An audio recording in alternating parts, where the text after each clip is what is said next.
রাস্তাঘাটে আসলে এ জাতীয় র্যালি ইত্যাদি আমরা যখন বের করি, সেই র্যালিগুলো যদি শরিয়ার অন্য কোনো নিষেধাজ্ঞার মধ্যে না পড়ে, যেমন র্যালি বের করতে গিয়ে আপনি মানুষের চলাচলে ব্যাঘাত করলেন, মানুষের অসুবিধার কারণ হলেন, অথবা নারী পুরুষ সেখানে পর্দার বৃদ্ধাঙ্গুলি দেখিয়ে মিশে গেল, সেখানে মিউজিক্যাল ইনস্ট্রুমেন্ট থাকলো বা মিউজিকের ব্যবহার থাকলো, এসব বিষয়গুলো যদি থাকে তাহলে সেটা অবশ্যই জায়েজ হবে না। কিন্তু যদি সেগুলো না থাকে, পরিচ্ছন্ন থাকে, তাহলে সেক্ষেত্রে আনন্দ এবং উৎসব করে রাস্তায় বের হওয়া এটা নিষেধ না, মোটা দাগে এটা নিষেধ না। কিন্তু আমরা যখন রাস্তায় জাতীয় র্যালি বা মিছিল বের করি, সাধারণত রাস্তাঘাট বন্ধ করে, গাড়ি ঘোড়া চলাচল বন্ধ করে করি, সেটা তো আসলে অন্য মানুষদেরকে অধিকার নষ্ট করে করা হয়। এটা গণতান্ত্রিক সিস্টেম হতে পারে, শরীর আসলে এটাকে মানুষের কষ্ট দিয়ে এইভাবে রাস্তা দখল করার অনুমোদন করে না। নবী সাল্লাল্লাহু আলাইহি ওয়াসাল্লাম বলেছেন, ইয়াকুম ওয়াল জুলুস আলা তারিক, তুমি রাস্তা দখল করবে না, রাস্তায় বসবে না, কারণ মানুষের চলাচলে ব্যাঘাত সৃষ্টি হবে, সেটা খেয়াল রাখা দরকার। আর তাছাড়া ঈদের যে সুন্নাহ, এই সুন্নাহগুলো ভেরি ক্লিয়ার। এখন আবার নতুন করে র্যালি বের করার একটা সুন্নত যেন না হয়, কারণ এটা যখন আস্তে আস্তে এস্টাবলিশড হয়ে যাবে, তখন মানুষ মনে করবে ঈদের দিনের সেমাই খাওয়া, চিনি খাওয়া, অন্যান্য কাজের পাশাপাশি একটা আমল এটাও যে আমরা একটু র্যালিতে বের হবো। এটা সকল যদির পরে, সকল শর্তের পরে এটা জায়েজ হতে পারে, বহু শর্ত সাপেক্ষে, কিন্তু এটা গুনাহে পর্যবসিত হয়ে যেতে পারে, সে আশঙ্কা থাকলে এটা বরং না জায়েজ হবে। কে কি করেছে, কোন আমল কি করেছে সেটা দেখে অনুসরণ করে এটা করাটা আমাদের উচিত হবে না। এর ভালো মন্দ দিকগুলো নিরূপণ করা দরকার। অন্তত ঈদ একটা ইবাদত, শরিয়ার একটা বিষয়, বিধান অন্তত ওলামায়ে কেরামের সাথে পরামর্শ এবং দিক নির্দেশনা এখান থেকে নেওয়া দরকার।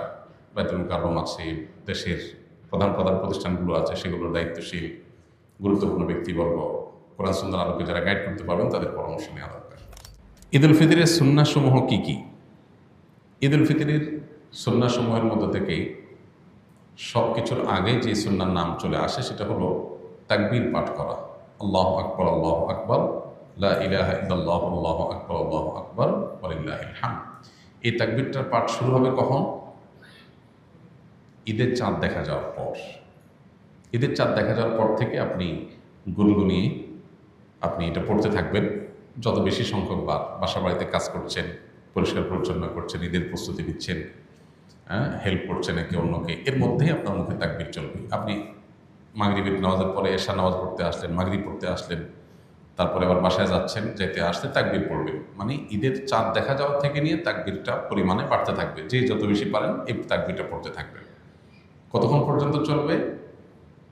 ঈদের নামাজের জন্য ইমাম যখন বের হবে, মিম্বরের দিকে আসবে, মেহরাবের দিকে আসবে, তখন শেষ থাকবে, তার আগ পর্যন্ত তাকবীর চলতে থাকবে। তার মানে আমরা ঈদগাহে যখন যাব, তাকবীর করতে করতে যাব, আবার যখন মসজিদে প্রবেশ করব, অবসর বসে থাকবো, ইমাম সাহেবের অপেক্ষায় থাকবো, তখন আমাদের মুখে তাকবীর চলতে থাকবে। অনেকেই এই সুন্নাতটা জানেন না, যার কারণে মিস করেন, তাহলে আমরা তাকবীর করতে থাকবো ইনশাআল্লাহ।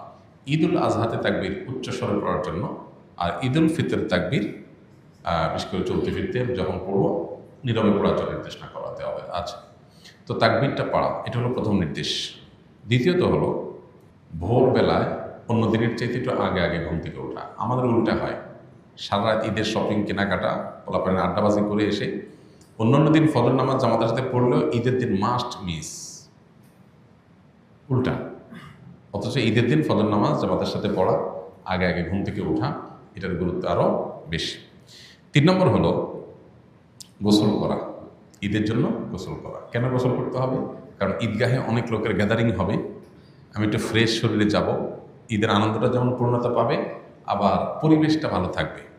যে আপনার গায়ে ঘামের গন্ধ, আপনার অপরিচ্ছন্নতা থাকলে অন্য লোকের কষ্ট হতে পারে, সবাই একসাথে থাকবে যেহেতু, যাতে পরিবেশ ভালো থাকে।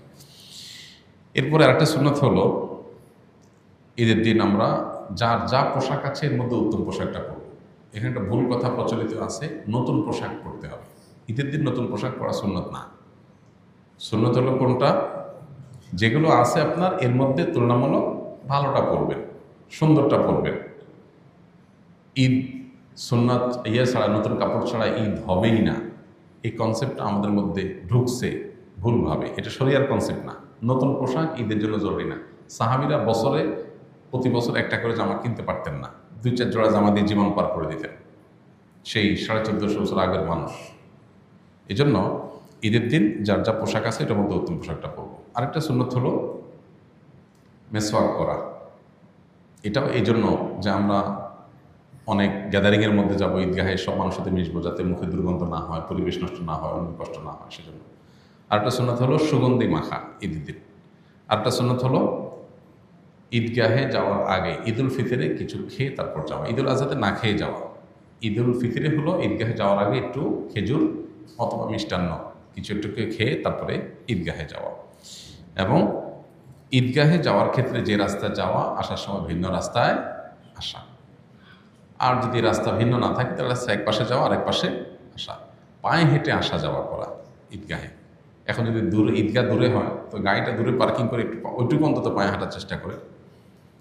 আর এর বাইরে ঈদের দিনের আরেকটা গুরুত্বপূর্ণ বিষয় হলো ফিতরা দিয়ে তারপর ঈদগাহে যাওয়া, ফিতরা শেষ করে দিয়ে তারপরে ঈদগাহে আসা। আল্লাহ তাআলা আমাদের